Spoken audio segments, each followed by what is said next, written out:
Yeah, welcome Grenada, Carrico, Pidimonic, and the rest of the world. We'd like to welcome you to another Mikey Life program, people. This is where it all happens. We're talking about the good, the bad, and, well, the Mikey. Now, I hope that you had a good day today, you relaxed. A lot of people had to visit schools and so on because they had their little graduations and so on. A lot of graduations happening tomorrow. Will be the graduation of the Grenada Boys Secondary School. And there are a lot of other graduations happening. So, you know, it's nice to see that children, the nation's children, are moving up in life. And of course, parents, your responsibility, as you may think, is getting less. But probably it is more now that you need to provide guidance for them. And the lessons that you would have taught them for the past 16 or so years, 18 years, you have to make sure that at least they're able to survive with those teachings in the real world. You know, so your responsibility is by no means over. You know what I mean? But anyway, they leave that talk there for now. So we want to say welcome to all of you who are with us for the first time. You understand? There are a lot of people who are viewing and they are viewing on WPG10. So we want to say big up to the people on WPG10. You know what I mean? Yes, those are the people who always on cable. And when we talk about cable, remember that WPG10 is on channels 10 and 11. That's right, channels 10 and 11 on cable. Now for cable, channel 10 is the standard definition and channel 11 is high definition, all right? And when we say high definition, it therefore means that you are able to view the program with a richer quality based on the television set that you are using. We want to as well say hello to the folks who are now joining us on Facebook. The Facebook viewers are just joining us a little late tonight. They're here now, so welcome to those of you who are viewing via Facebook. We want to encourage you to share the program. All right, when you share the program, that's how other people get to know that we are on. I know that today Facebook, Instagram, and WhatsApp, they had some serious issues. We've been having a lot of that lately. I'm not too sure if Mark Zuckerberg and his team, I'm not too sure if they were losing a grip, you know, on the control that they had. I don't know, man. It just doesn't seem like they're getting it right these days. A lot of outages lately. Yeah. So anyway, let's just move on.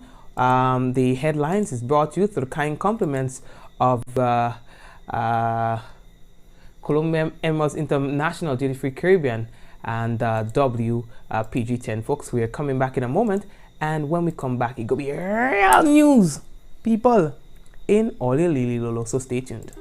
I see trees of green, red roses too. I see them bloom for me and you. I see friends shaking hands, saying, how do you do? They're really saying, I love you. What a wonderful world. The people say that is the best fete in the carnival. None of them are holding secret for me. None of them. The St. Andrews Development Organization, in collaboration with Mr. Elimas Gilbert, say Specky Show 2019 will be a movie. You must wear it. Some man love the rum more than the woman. From Trinidad and Tobago, the Calypsonian who empower women, singing Sandra. The one you cock up like a bloody acrobat. The wife at home they can't, she can do that. From St. Vincent, former soccer monarch Calypso and road match king Hosa. And top Grenadian artists. Stay tuned for more info. For vending, call 404-8131. Becky Show, August 4th, St. Andrews Rainbow City Festival weekend. The color is red. The third annual Caribbean Comedy Show. Saturday, August 17th at Spice Basket. Stay locked for more.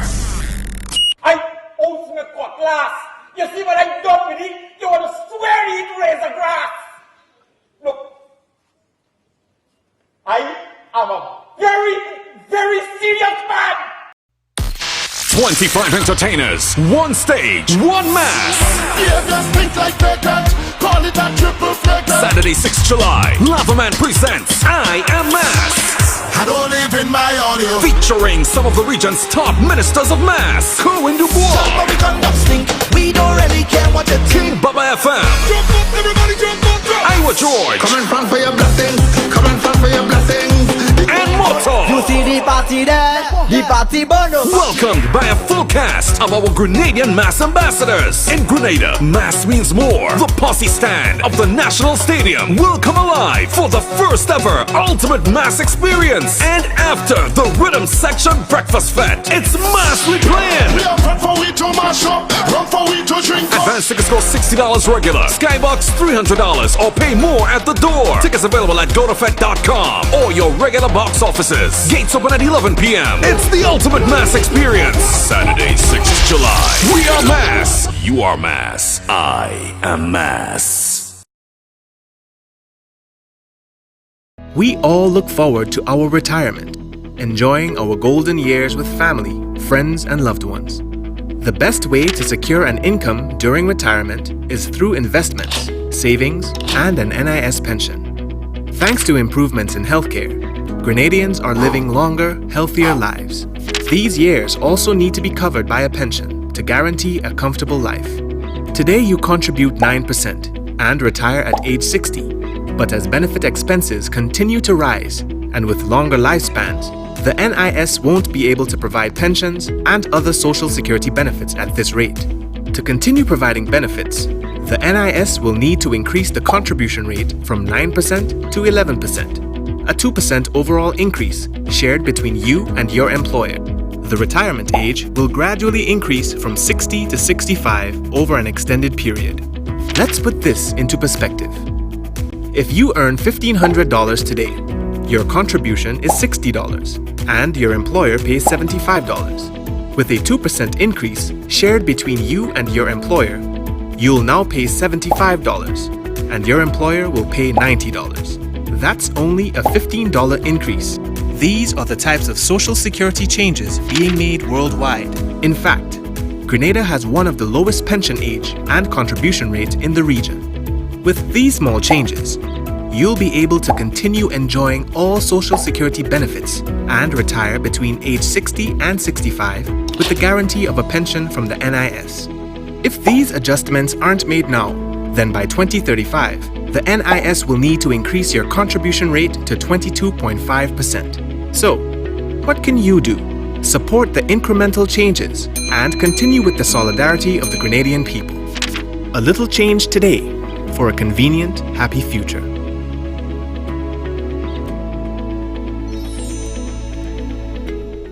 All right, so we want to say thank you very much for that. All right.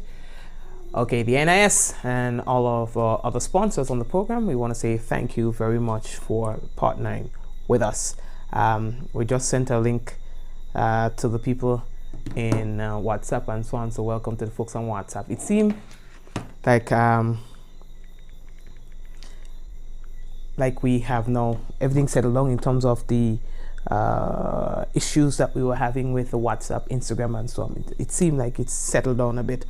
And just before we go further, I'm just receiving a notice here that a tropical wave is approaching east of the islands and it's moving west, all right, which is likely to affect Grenada on Thursday.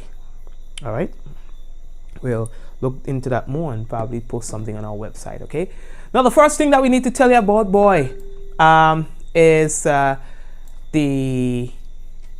WRB Enterprise.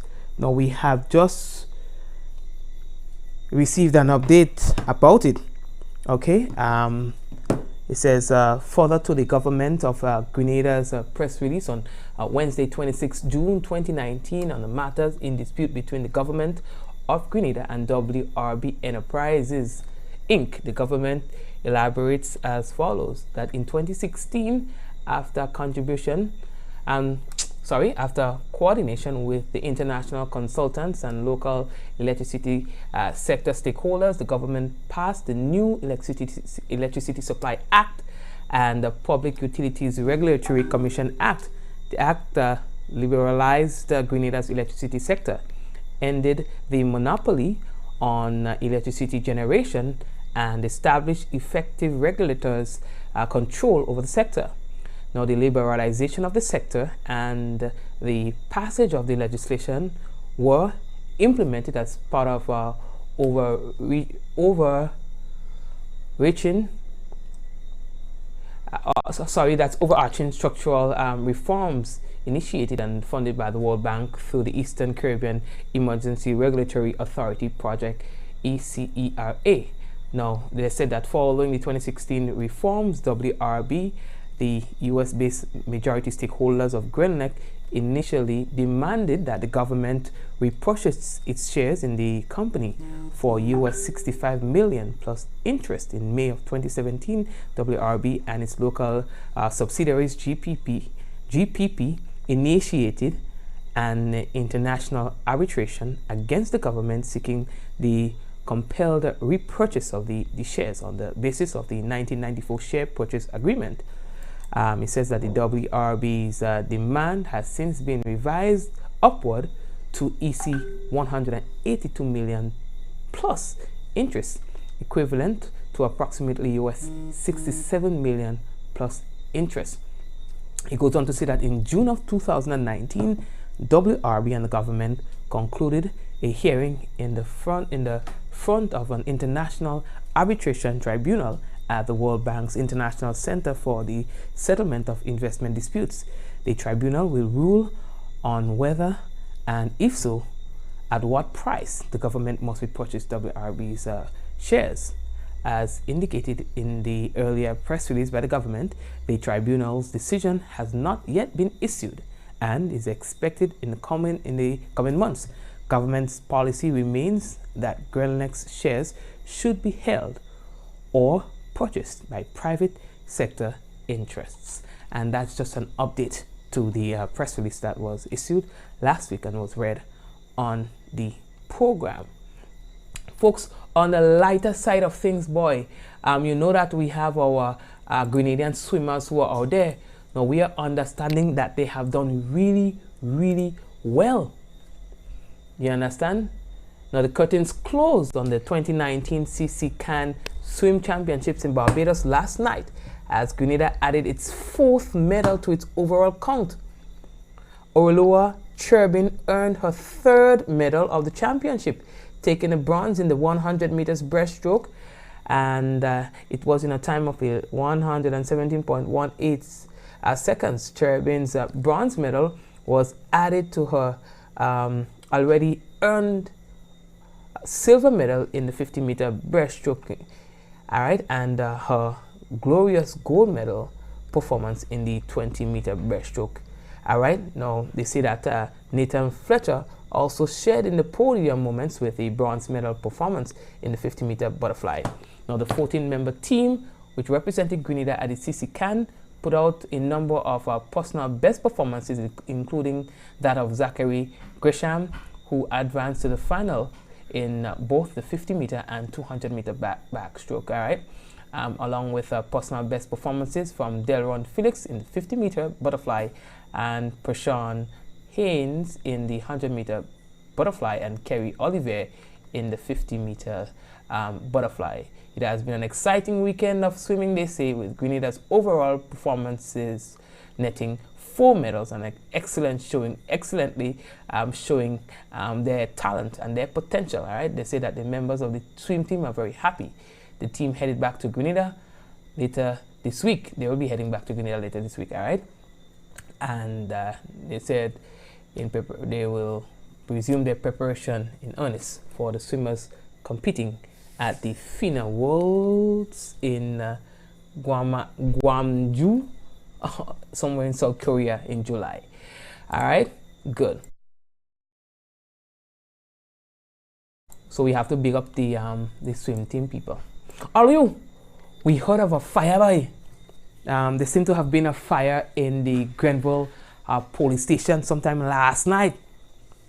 I understand that it started in the exhibit room.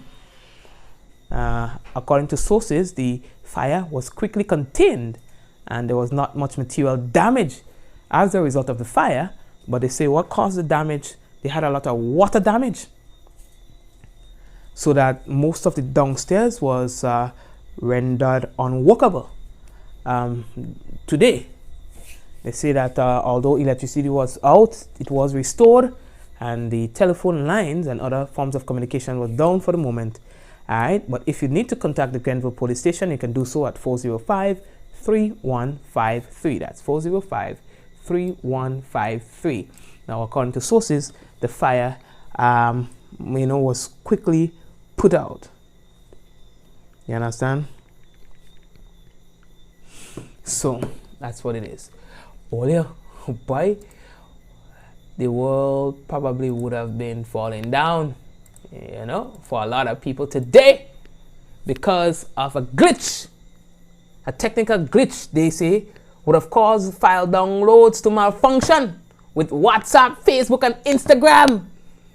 What did mommy tell you about putting all your eggs in one basket? Epic fail by Zuckerberg and his team. You understand? They have been having a lot of these challenges lately. And when one down, all down. How that making sense? Irresponsible.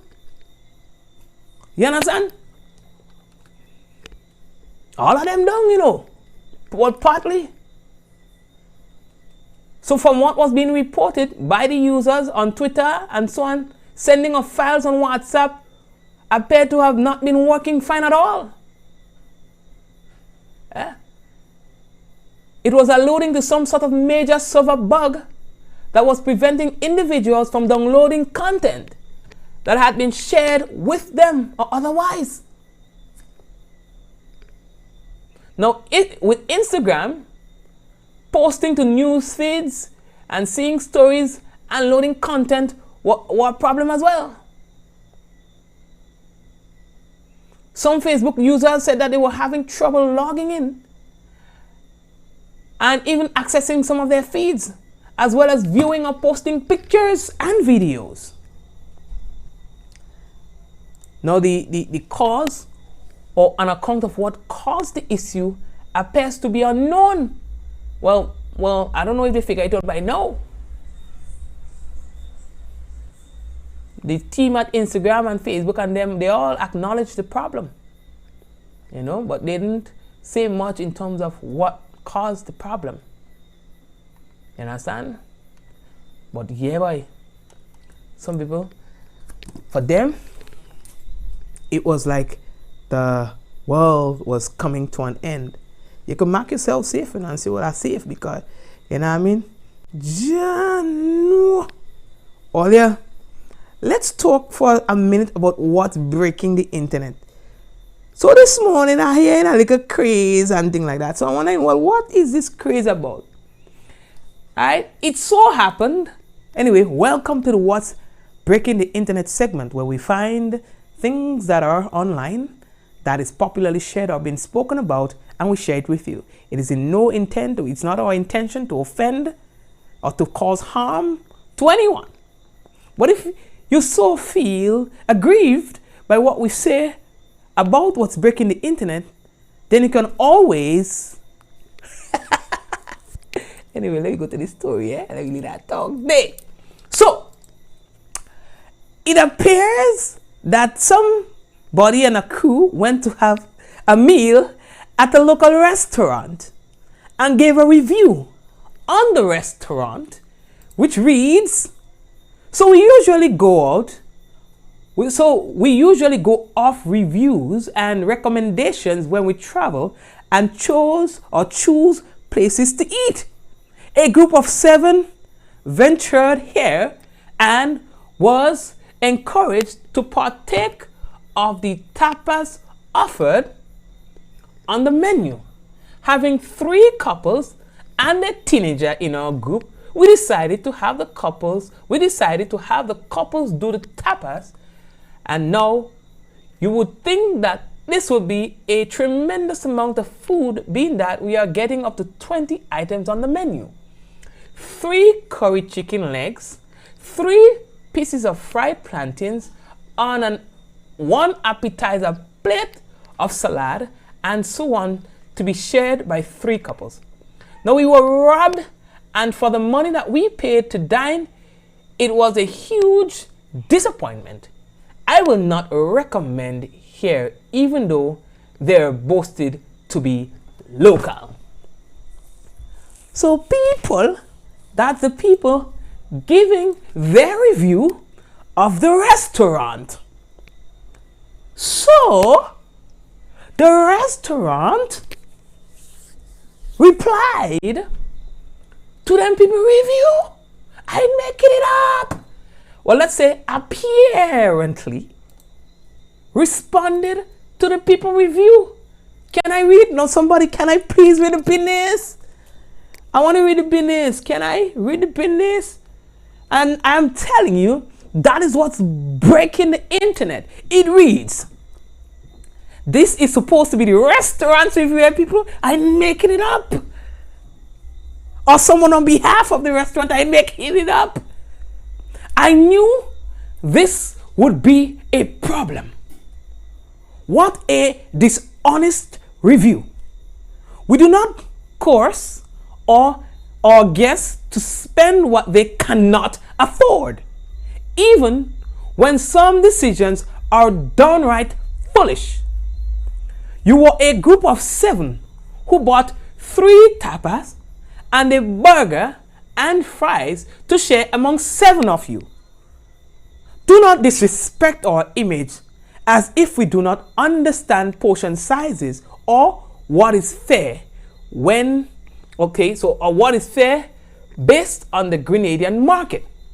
So, when you ask for 3 tapas, am I supposed to serve 7 because it's you? Boasted to be local? I wonder what you expect to see when you think of local. I believe you got what you paid for. You didn't say it wasn't tasty. You just thought you were entitled to more than you purchased. Thanks for dining. Yo!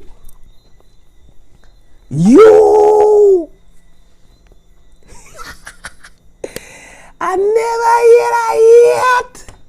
Hold on. You were a group of 7 who bought 3 tapas and a burger and fries to share among 7 of you. Do not disrespect our image as if we do not understand portion sizes or what is fair based on the Grenadian market. So when you ask for 3, am I supposed to give you 7? Yo!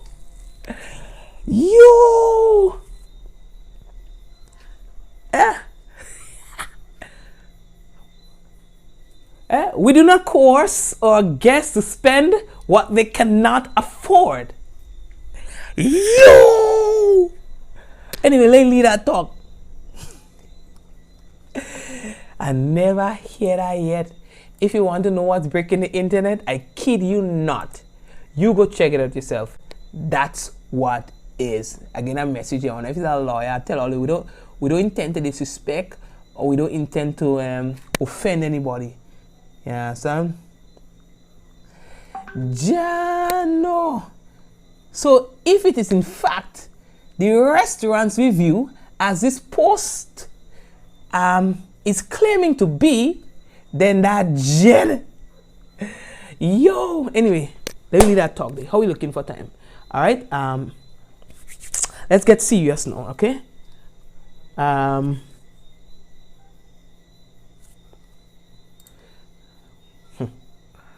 Anyway, there you go. Audio. So the next thing that we have to tell you about, diaspora as partner in development. Now, based on some of the stories that we tell you, if you're not able to follow up on things like that, because you left that little thing, we will have these stories posted on our website, mikeylive.com. Right now, the officer of the Diaspora Affairs sent us a correspondence. All right, he said that the Grenada's Minister of Foreign Affairs, Honorable Peter David, he will be visiting Britain from July 5th to the 11th on state business, and it includes meeting with the Grenadians in the UK diaspora. So all the viewers who are here on the program, you will have an opportunity to meet with the Foreign Affairs Minister, Mr. Peter David, all right? Now, the meeting with the UK-based nationals will take place on Sunday, July 7th, all right? Sunday, not any other day, but Sunday. And it will be at 3 p.m. at the Acton Vale Community Centre in London. Now, this will be the minister's first official engagement in the final phase in the implementation of a formally structured relationship between Grenada and its diaspora community. All right, so all you could take the opportunity to meet with the minister there. All right, we're moving on. Now, the Inland Revenue Division, the IRD of the Ministry of Finance, advises the public of the following taxes that will be due and payable for the month of July 2019. Now, for the 8th of July, there is the pay as you earn pay and withholding tax. Then on the 10th, there's the gaming tax. On the 22nd, there's a value added tax, the VAT and excise tax due and payable. The 29th is the corporate income tax CIT returns due for businesses with fiscal year ending 30th April 2019. Now, the 31st is the personal income tax due and payable, corporation income tax and the annual stamp tax, the AST, installments due and payable. Now, persons are encouraged to file and pay all taxes on time to avoid penalties and interest. Now, the payments can be made at the Ministry of Finance, any district revenue office, or via wire transfer for taxpayers in the diaspora. Now, for further information, you can call 435-6945 or 435-6946 or 435-1905.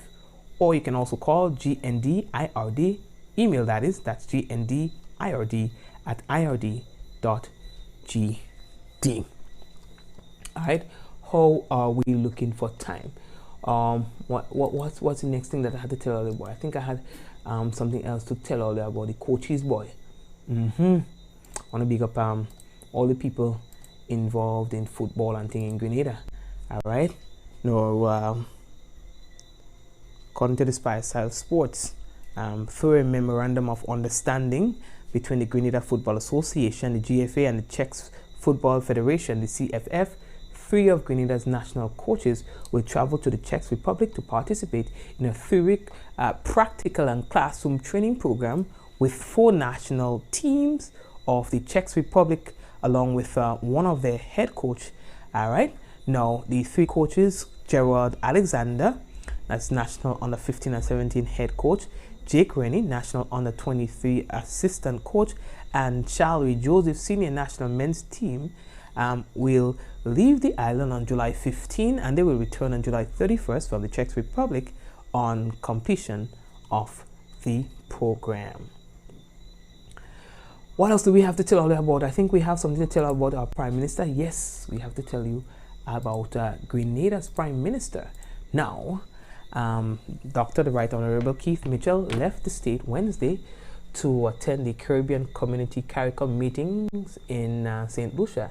He's accompanied by Minister of Trade, Industry, Cooperative and CARICOM Affairs, Honorable Oliver Joseph. Today, Dr. Mitchell, who is also the Minister of Finance, will chair the 19th meeting of the Council of Finance and Planning, which will address matters relating to the functioning of the CARICOM single market and economy. All right, there were some things that were supposed to happen this afternoon and so on, you know, so it's a series of meetings and so on. All right, good. Earlier, we have more to tell you, boy. Just before we go further, don't forget you have to check out the Gren Graphics designs. They have the Carnival special that is on right now on banners and billboards and you know, stickers and so on. You just name it. When it comes to your graphics, check Gren Graphics first. You can call them at 435-1566. That's 435-1566 or 439-1566. You can also check them out on Facebook, WhatsApp, Instagram. Look for Gren Graphics. They are also available via email, info@grengraphics.com. They are located Woodlands, St. George's. Man dies in police custody in Guyana. We're going to tell you about that, similar to a situation that we had here. All right, and removal of jail time for small amounts of marijuana as well in Guyana, as St. Kitts and Nevis as well speak of possible amendments to their law as it relates to marijuana and its use. CARICOM Secretary General has also aired his views on cannabis. We have a lot to talk about the herb when we return on tonight's Mikey Live. I see trees of green, red roses too. I see them bloom For me and you. I see friends shaking hands, saying, how do you do? They're really saying, I love you. What a wonderful world. The 3rd Annual Caribbean Comedy Show. Saturday, August 17th at Spice Basket. Stay locked for more. I own a cutlass. You see what I done with it? You want to swear it razor grass. Look, I am a very, very serious man.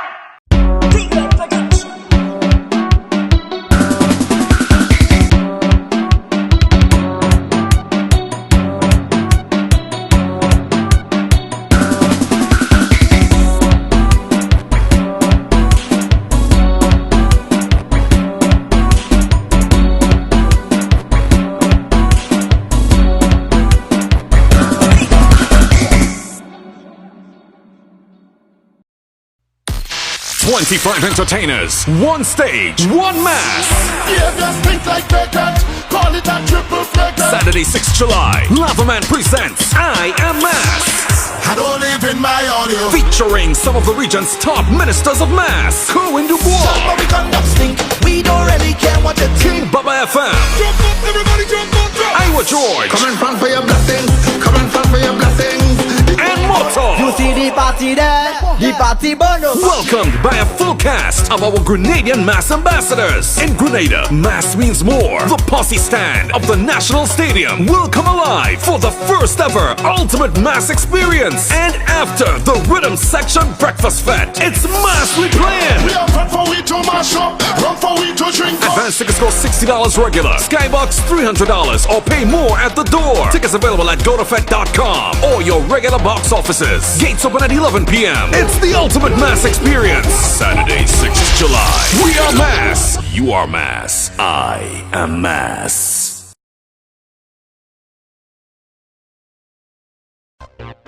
Court Spree Summer Sale is here for 2 days only, Thursday 27th and Friday 28th June. Why wait? Courts has the biggest deals in town. Start your summer off right with amazing deals on your favorite appliances, stoves. We all look forward to our retirement, enjoying our golden years with family, friends, and loved ones. The best way to secure an income during retirement is through investments, savings, and an NIS pension. Thanks to improvements in healthcare, Grenadians are living longer, healthier lives. These years also need to be covered by a pension to guarantee a comfortable life. Today you contribute 9% and retire at age 60. But as benefit expenses continue to rise, and with longer lifespans, the NIS won't be able to provide pensions and other social security benefits at this rate. To continue providing benefits, the NIS will need to increase the contribution rate from 9% to 11%, a 2% overall increase shared between you and your employer. The retirement age will gradually increase from 60 to 65 over an extended period. Let's put this into perspective.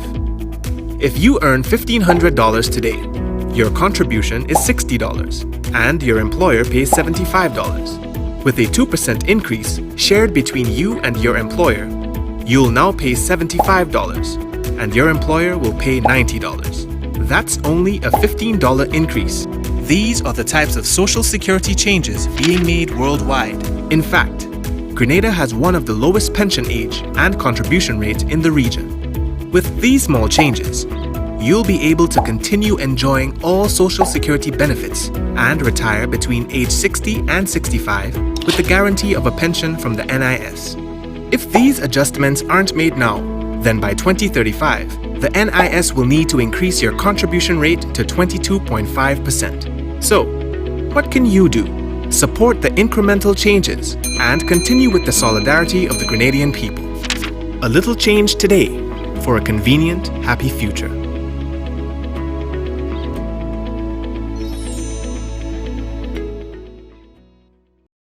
Carrie can't seem to catch a wink and is craving a catnap.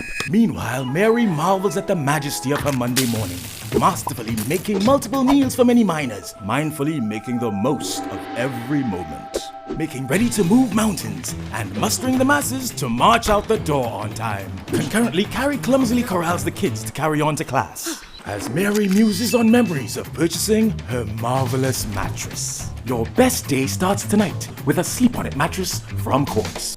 Thank you very much, and welcome back. Now, the next thing that we have to tell all you about, boy, a man has died in police custody in Guyana.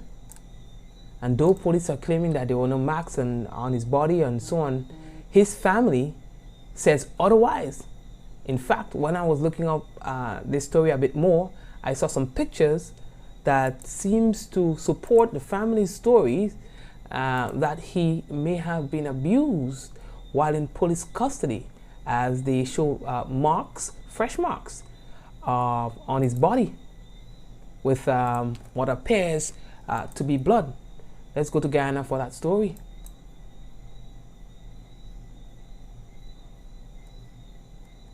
That is 39-year-old Lalbachan Bachan. He was found motionless in the Sodi police station lockup on Monday morning, 3 days after he was taken into custody for driving under the influence of alcohol. Mr. Bachan was first arrested on June 17th for driving under the influence and was released on $20,000 bail. But he failed to show up to court and 2 arrest warrants were issued for him, police said. He was then arrested last Friday and kept in custody over the weekend until he died. The postmortem was done on the same day at about 14:48 hours. The report shows that he suffocated after suffering from a fractured larynx or voice box. The police have claimed that the fractured voice box could have been caused by a fall, but the postmortem does not make that conclusion. The police said the body bore no marks of violence and Bachan was the lone prisoner in the cell. However, the newsroom was reliably informed that the body arrived at the hospital with marks and blood on the face. His wife, Samantha Bachan, told the newsroom in the telephone interview that since his arrest, the man was not allowed to see his mother, who visited to take food for him. Samantha said she last saw her husband alive on Sunday when she visited with her mother-in-law. She took breakfast, lunch, dinner for him. She didn't get to see him whole day Saturday. So Sunday morning now, I gone with her and I asked one of the police here if I could get to see my husband. There is another officer on another shift. She took him outside for 5 minutes. We saw him, everything was okay. He had no mark of violence, anything on his skin. I asked him, "Are you okay?" He nodded his head and said yes. He asked me if my kids are okay. I said yes, they're good. Anyhow, he was out like 5 minutes because they had to flush the toilet in order for him to take him in back, along with the meals that we carried in the morning. The woman claimed that a police officer approached her husband demanding $100,000 bribe to drop the case before he was arrested, but the family could not pay the amount. It was the same officer who arrested him on June 28. She said her husband worked as a taxi driver, but is unable to do so every day, as he also helps to take care of her children while she is at work. After her husband was found dead in the lockup, police visited her mother-in-law's home, but the wife is appalled at the way in which they delivered the message. They came at my mother-in-law's house early in the morning, saying she was about to go out to make breakfast for him. They came by her house, same thing she was going out, and said, "Auntie, your son down there." Just like that, they didn't say, "Auntie, come have a seat, I have something to tell you." No, they didn't say that. They just come, "Auntie, where you go, your son down there." And they just started to scream and scream and... She further noted that the body was removed from the police station and taken to the hospital mortuary without the family having any knowledge of what occurred. That how come they could just actually... How come they could carry the body to the parlor, to the hospital without even telling anything? Did they explain what happened? Huh? Did they explain what happened? No, already say that when they wake up they find him dead. They didn't say anything what happened or not. Relatives are preparing for the funeral service on Wednesday, after which they are hoping to pursue a thorough investigation. Bibi Katoon, Newsroom. Very interesting, right? Very, very interesting. Now, what I can tell you now, we are running out of time, so I may not be able to go into the details, but there would soon be the removal of jail time for the possession of 30 grams or less marijuana found on persons, all right, in Guyana. And so that's an interesting development. We're going to talk more about that probably on another program as we are running out of time. But on the issue of islands cultivating marijuana and selling for other countries who have decriminalized use of marijuana, we had the Secretary General, Owen LaRocque, speaking about cannabis. Of course, let's hear what his view is on this, all right? We head over to HTS News Force for that story.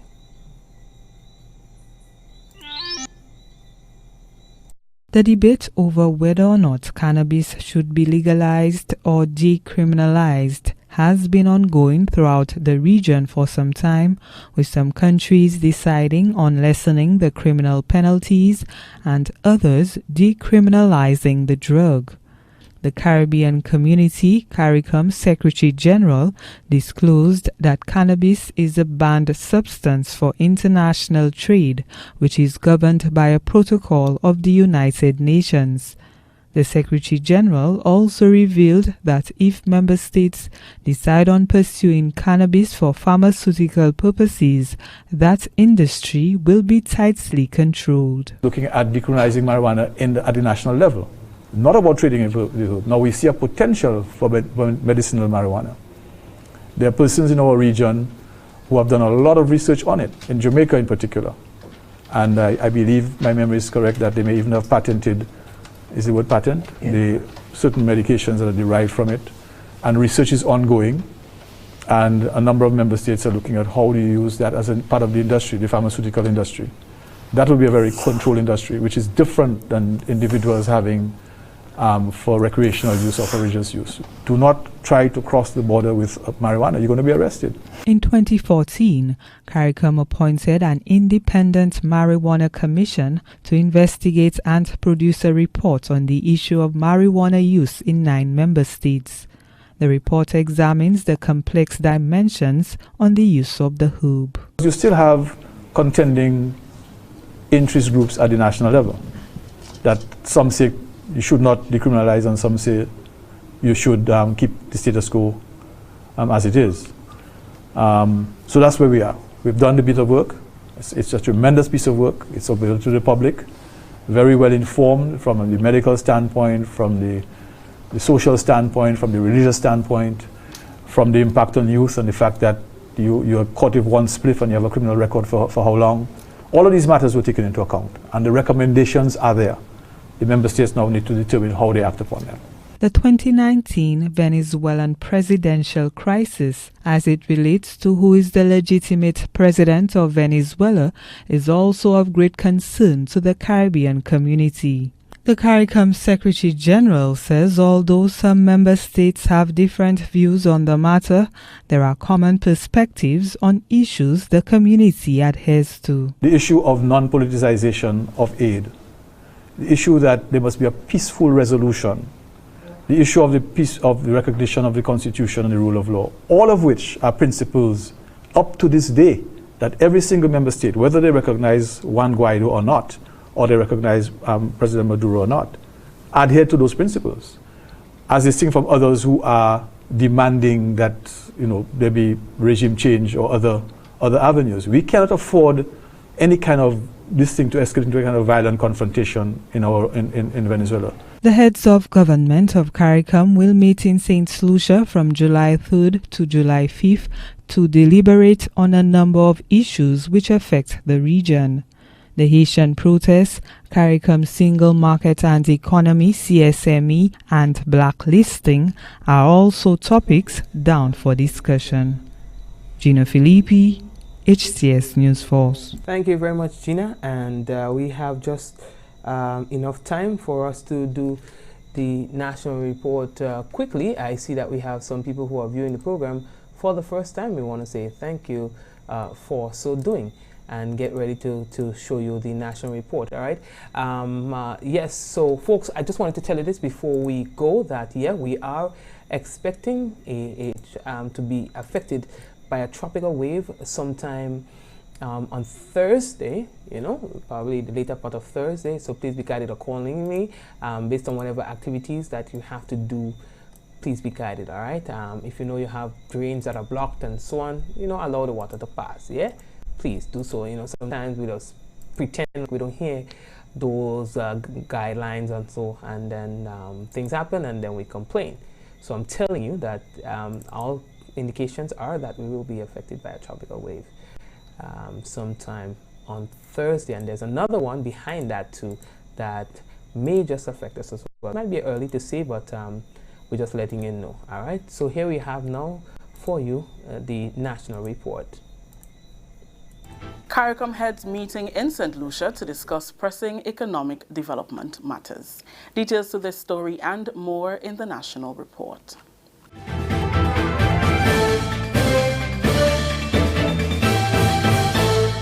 With the details to the news for Wednesday, July 3rd, I am Rakisha St. Louis.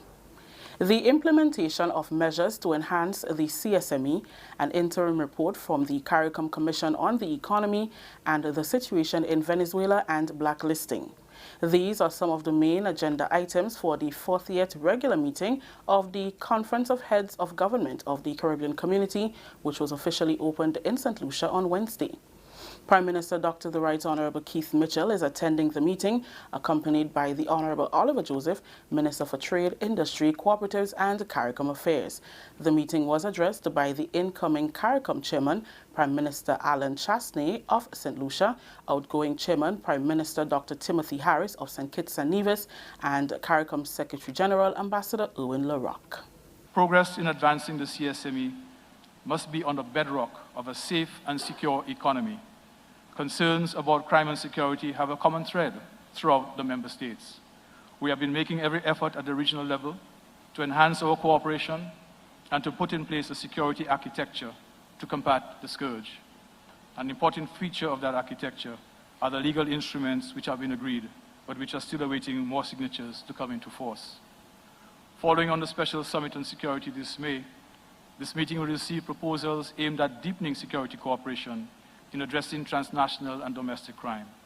We must be prepared legally and operationally to defy those who are intent on disrupting our society and destroying our way of life. The threats to our society are not only posed by crime and security. The blacklisting of some of our member states and associate members as non-cooperative tax jurisdictions is a clear and direct threat to the economic well-being of those countries. Our member states have a sovereign right to determine their fiscal policy. Our compliance with the regulatory measures and standards for tax transparency set by the OECD, the recognized global authority, is being disregarded by others. The arbitrary impositions of rules by countries and groups of countries other than the OECD with respect to tax governance and anti-money laundering without meaningful consultation with the affected states is unacceptable. Public investment and appraisal management, the focus of a 3-day training for public sector planning officers organized by the World Bank. The training highlights the importance of strengthening capacity among planning units in formulating ideas and proposals for government and ministerial projects and programs. The training will remedy gaps within the public service that have led to the increase in failure to implement several projects following approval by local and outside agencies. Lead facilitator from Duke Scanford Center for International Development, Fernando Fernholz, says the workshop places emphasis on the feasibility of projects even before they are approved for funding. The objectives are to make sure that people can formulate projects in a better fashion, such that the proposals that then reach the higher level authorities have enough of analysis and enough elements for them then to judge which are the best projects for the country. Participants Siobhan Brittany and Camille St. Louis are confident the training will bear fruits in ensuring that going forward, better managed, viable projects and programs are implemented. This particular training is geared towards the planning officers, mostly and project officers involved in the various ministries, to improve their knowledge and capabilities in the area of appraisals and management of projects and so on. We want to ensure that the projects that we implement are good projects, and that when they're implemented that they are followed through the way that it's supposed to, and that they achieve the desired objectives at the end of the day. To ensure that the projects that are added to the PSIP are really feasible, viable projects that can be implemented successfully and so promote economic development.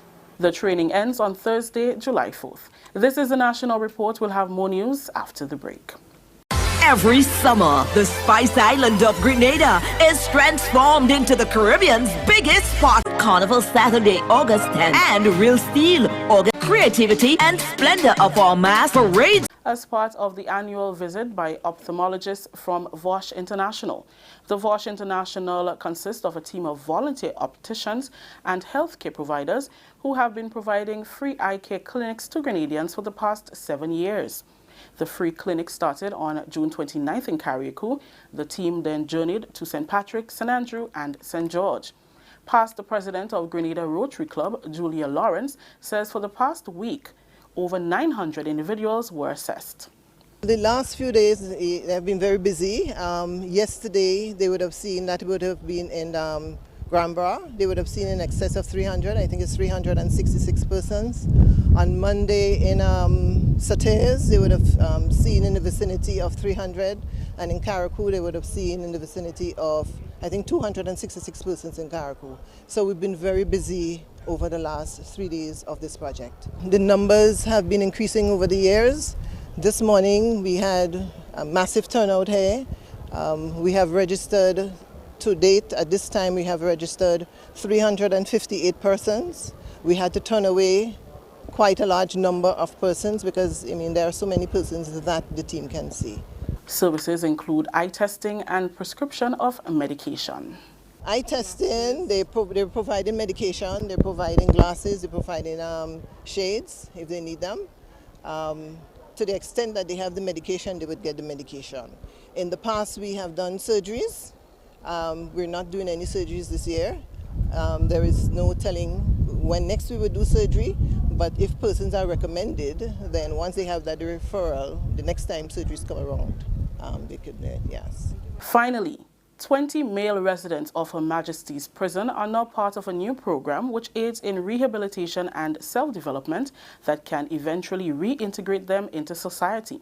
The 9-month Adult and Teen Challenge program was officially opened by the Governor-General, Her Excellency Dame Cecile Lagrenade, on Wednesday. With repetition of offences by those who were incarcerated being one of the major concerns over the years, the implementation of the program is expected to have lasting positive effects. Her Excellency is contented with the launch of the new program, since the opportunity presented to make a change is necessary. The rehabilitation of offenders is the best means of ensuring a safer society by providing them with the opportunity to reflect on and take responsibility for their crimes and wrongdoings, and also to prepare them for a law-abiding life when they are released. Rehabilitation will provide, among other things, access to many areas of training, affording the prisoners the opportunity to become employed after serving their prison term. Having and keeping a job with a source of income can change people's lives. It is only by prioritizing rehabilitation that we can reduce reoffending and, in turn, the number of future victims of crime. Today, I would like to commend the Prime Minister and the Ministry of National Security, the Commissioner of Prisons, and his staff for this initiative, which will undoubtedly support offenders, encourage them to do the right thing, and hopefully convince them to turn their backs on crime for good. The program, which initially began in the United States, is conducted in 125 countries worldwide in 1,500 centers. Norbert Chanels, director of the Global Teen Challenge for Latin America and the Caribbean, expressed how happy he is to be a part of the Grenada program. Your Excellency, Commissioner, Ministers, we are taking men who society said, and women, that you're not useful. But I know all of you, you have usefulness in your heart. And we're taking what society says useless and making useful men and women down the road. And I thank God for this opportunity. And we will be praying for you. We continue to commit our team to you. Early rehabilitation programs implemented with the Her Majesty's Prison, such as Project REACH, has shown positive results over the years, with over 80% of inmates not being remanded to prison recurrently. The program is being guided by the theme, Putting Hope Within Reach. That story just ended the national report for Wednesday, July 3rd. Let's recap the top story. CARICOM heads meeting in St. Lucia to discuss pressing economic development matters. Thank you very much, all right, Rikisha and everyone else who are part of the production of the national report. And a tropical wave is presently along an axis about 550 miles east of the central Lesser Antilles, from east of Guadeloupe southward to over French Guiana, moving westward near 20 knots. Scattered showers and thunderstorms are seen with this wave and is forecast to impact parts of the eastern Caribbean by Thursday through Friday. All right. They're saying that it's expected to bring enhanced showers and thunderstorms with gusty winds. In terms of localized weather, the winds are 18 kilometers per hour, humidity about 80%, and precipitation 21%. And the low for tonight is expected to be just around 26 degrees Celsius. And that is your weather report for tonight, folks. And it feels about 28 degrees right now. Okay, we're wishing everybody all the best. All those of you who are online, the regulars, we have run out of time. We will not be able to say hello, but big up to everyone on the program. Those of you who are on Facebook, those of you who are on YouTube, and of course WPG10, we want to say thanks everyone. God bless you. Expect a great program tomorrow, and we have a special live for you. We wouldn't tell you what it is, but tomorrow we have a special live at about 2 p.m. So prepare yourselves for that. God bless you and your family. I love and appreciate you all the time. Have a good one. In 5, 4, 3, 2, 1. We all say, Ja! No. Good night, everyone.